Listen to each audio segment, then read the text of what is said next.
Benvindos a O Diálogo. Hoxe, pois, mergullamomos nunha das figuras máis enigmáticas e influentes das escrituras proféticas, o servo do Señor, tal como aparece no libro de Isaías. Sí, é unha figura que leva séculos xerando interpretacións contrapostas. A pregunta central que nos plantexa o material é: a ver, si esta profecía se refere a un Mesías individual, unha figura única destinada a cumplir unha misión divina, ou se, pola contra, representa a identidade e a vocación colectiva do pobo de Israel? A nosa análise parte dos comentarios exegéticos de Marie-Noël Tabut sobre as lecturas para a festa do bautismo do Señor. É dicir, imos explorar o estudio detallado do significado orixinal destes textos para iluminar un pouco esta conversa. Exilio en Babilonia, onde a mensaxe tiña un significado colectivo inmediato e sobre todo moi poderoso para a nación de Israel. Pola miña banda, vou centrarme en como os textos do Novo Testamento, particularmente a escena do bautismo de Xesús, identifican de maneira inequívoca este servo cun individuo concreto, dándolle a profecía o seu cumprimento definitivo. Pois comecemos. Entendo a forza da conexión que propós, a que une directamente Isaías co Evanxeo.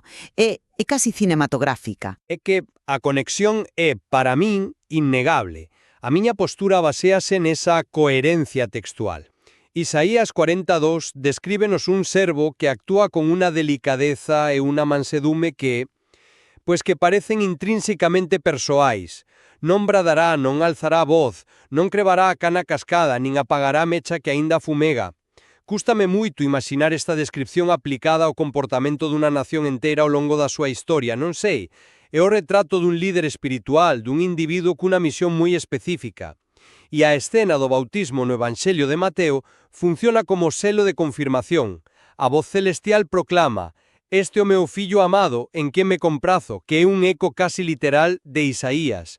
"Velaquí o meu servo, o meu elexido, en quen a miña alma se complace". Para min, esta conexión directa non deixa lugar a dúbidas. Establece a Xesús como individuo no centro da profecía. E o discurso de Pedro nos Feitos dos Apóstolos remátao, referíndose a Xesús de Nazaret como aquel a quen Deus unxiu co Espírito Santo e con poder. Atribúese a ele, e só a ele, a misión do servo. Entendo perfectamente a liña de razoamento, a que conecta a profecía co seu suposto cumprimento no Novo Testamento.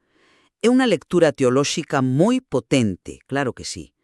Porén, para comprender a fondo a mensaxe orixinal, creo que é fundamental volver ao seu momento histórico. Eu abordo a cuestión dende esa perspectiva. O profeta que coñecemos como o segundo Isaías predicaba durante o exilio en Babilonia no século VI a.C. O seu público era un pobo derrotado, humillado, sen terra e sen templo. O seu obxectivo era consolar e, sobre todo, reafirmar a súa misión. Nese contexto, decirlles que eles, como pequeno núcleo, eran o servo privilexiado de Deus, pois tiña un poder inmenso. Non era unha promesa futura, era unha afirmación da súa identidade presente. E isto non é unha conxectura, Temos probas textuais. A traducción grega da Biblia hebrea, a Septuaginta, feita por sabios xudeos a partir do século III a.C., fai explícito este significado colectivo. No comezo do noso texto, eles engaden os nomes propios. Velaquí o meu servo, Xacob, a quen sosteño, o meu elegido, Israel, en que me comprazo. Esta é unha testemunha temprana e crucial de como se entendía o texto moito antes da era cristiá. Así, cando Xesús aparece no Xordán, o seu acto de bautizarse é un acto de solidariedade, de poñerse á fronte dese pobo que ya era en sí mesmo o servo. Recoñezo a importancia da Septuaxinta como testemunha temprana. É un punto moi forte, claro. Pero non crees que ao engadir Xacob e Israel, os traductores estaban a facer unha interpretación específica para o seu tempo? Quizáis, non sei, pechando outras posibilidades que o texto hebreo orixinal deixaba abertas. Podería ser unha lectura que limita unha profecía con múltiples capas de significado. A revelación no Novo Testamento non necesariamente contradí que Israel sexa un servo, senón que amosta que a profecía se cumple dun xeito máis persoal e profundo nun individuo que encarna, que representa toda a nación. A misión descrita en Isaías, abrir os ollos dos cegos, sacar os cativos do cárcere, é unha tarefa mesiánica por excelencia, paréceme unha acción que requiere un asente concreto. Súdame a entender isto, porque esa misión ten que ser necesariamente individual. A vocación de Israel dende o Sinaí non era precisamente ser luz das nacións. O profeta podería estar a usar unha linguaxe metafórica para describir a misión colectiva de Israel de levar o coñecemento do Deus único ao resto do mundo, liberando así os povos da cegueira de idolatría e do cárcere da injustiza. O profeta non lle falaba a un futuro redentor, faláballe a un pobo exiliado no presente, lembrándolle a súa identidade e a súa tarefa no medio da desesperanza. Sí, pero os feitos dos apóstolos atribúen esa capacidade de curación e liberación de forma moi literal e directa a Xesús. Cuando Pedro fala del, di que pasaba facendo o ben e curando a todos os que estaban baixo a poder do diabo. Iso non é unha metáfora sobre a idolatría. Son accións concretas de poder sobre a enfermidade e o mal atribuídas a unha persona. A mansedume do servo da que falábamos antes, a cana cascada que non crebra, encaixa perfectamente no ministerio de Xesús, que acolle aos marginados e pecadores, pero é máis difícil aplicar a historia, a menudo violenta e convulsa, dunha entidade nacional. Ben, aí discrepo. A imaxe da cana cascada e da mecha que fumega é unha metáfora perfecta para o propio Israel no exilio.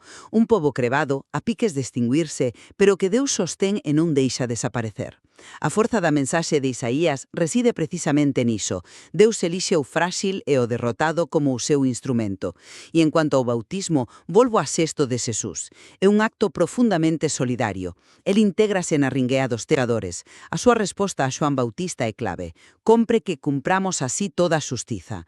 El utiliza o plural, cumpramos. Iso non suxere a inauguración dunha misión en solitario, senón unha acción compartida, unha asunción da tarefa común. El faise un co servo pobo. Ese é un punto interesante, o do plural, pero eu enmarcaríalo doutro xeito. O seu acto de solidariedade é precisamente o catalizador para unha revelación singular e única. É un movimento de descenso para logo ser exaltado. Os ceos ábrense para el, o Espírito descende sobre el, e a voz do Pai identifica o el de xeito inequívoco. Este evento distingue radicalmente do colectivo no que se insire. A súa inmersión na humanidade serve precisamente para diferencialo como o axente divino escollido, o Mesías servo. A mensaxe non é que se une a un servo existente, sino que a súa presenza revela o verdadeiro significado de ser o servo. El non se limita a liderar o servo colectivo, el é o servo. Pero esa diferenciación non anula a identidade preexistente do servo como Israel. O feito de que Xesús asuma ese papel non borra a vocación orixinal do pobo, non che parece? A leitura que vostede propón corre o risco de individualizar en exceso unha promesa que na súa orixe tiña un carácter nacional e comunitario. Quitarlle esa identidade ao pobo no exilio e valiar a profecía do seu poder consolador orixinal. A forza da mensaxe de Isaías, insisto, reside precisamente en que Deus elixe o frágil e o derrotado, a cana cascada, como o seu instrumento de salvación para o mundo. Ao final, recoñezo a importancia fundamental da dimensión colectiva, do servo, como Israel no seu contexto orixinal. É imposible ler a Isaías sen ter iso presente, claro. Con todo, os textos do Novo Testamento argumentan de forma abrumadora que a figura de Xesús de Nazaret non só se aliña con esa profecía, senón que a eleva ao seu significado definitivo. A súa unción no Xordán preséntase como o desvelamento do misterio do servo, encarnando nunha persoa a misión, os sufrimientos e a gloria de todo un pobo. Pola miña banda, sosteño que a evidencia textual, sobre todo a testemunha temprada da Septuaxinta, e o contexto histórico do segundo Isaías apuntan de maneira concluinte a unha identidade colectiva orixinal. Ignorar que o servo é, primeiramente, Xacob Israel, é perder a profundidade da mensaxe de consolación dirixida a un pobo real nun momento de crise existencial. A posterior identificación con Xesús, pois enriquece a tradición e dalle novas capas de significado, pero non debería borrar o seu fundamento comunitario. que é a roxa sobre a que se construiu a profecía. A tensão entre a vocação individual e a missão coletiva é sem dúvida um dos eixos mais ricos e complexos destes textos. Non é unha pregunta con resposta sinxela. De acordo. E a exploración destas dúas perspectivas, a histórica e a teolóxica, permite unha comprensión moito máis profunda do material, que, inevitablemente, pois deixa cuestións abertas para a reflexión do Wynne.